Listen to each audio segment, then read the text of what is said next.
Canadian Tire story. Another Canadian business story we were tracking is Winnipeg-based bus manufacturer NFI Group, the former New Flyer, which came out with their first quarter earnings this week. Paul Soubry is the CEO, and he joins us now with more on how his business is navigating the COVID-19 uncertainty. Paul, nice to have you back with us, and obviously this has been a challenging time to say the least. Just give us a sense on how you are feeling about the road ahead.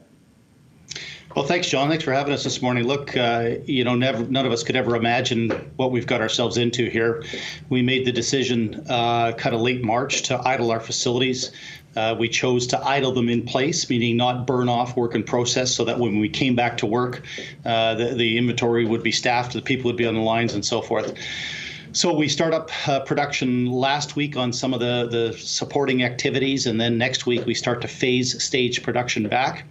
And we're excited. Obviously, social distancing, safety protocols, masks, all those dynamics come into play. We've got a staged and a phased return to work across our business, which kind of gets us up and running by early June.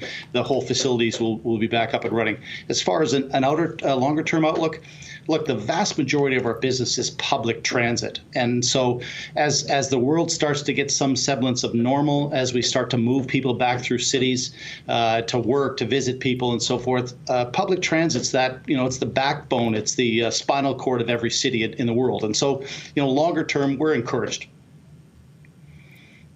What do you think is this came up earlier in the program with ride-hailing businesses and like the road back to people feeling comfortable enough to use an Uber or a Lyft. What about the idea of just being comfortable to get back on a bus? What's the dialogue that you're having right now with some of the different city officials that you deal with? Well, there's two issues. First of all, Uber or Lyft or ride-hailing is not for everybody from an economic perspective. The people that use public transit, the vast majority, need that service to move people. The second issue is, a car with 2 or 3 people in it is very different than a 40-foot or a 60-foot transit bus or a double-decker. And what we're hearing from the transit agencies, they're going through hell in terms of reduced ridership now. They're trying to provide that essential service.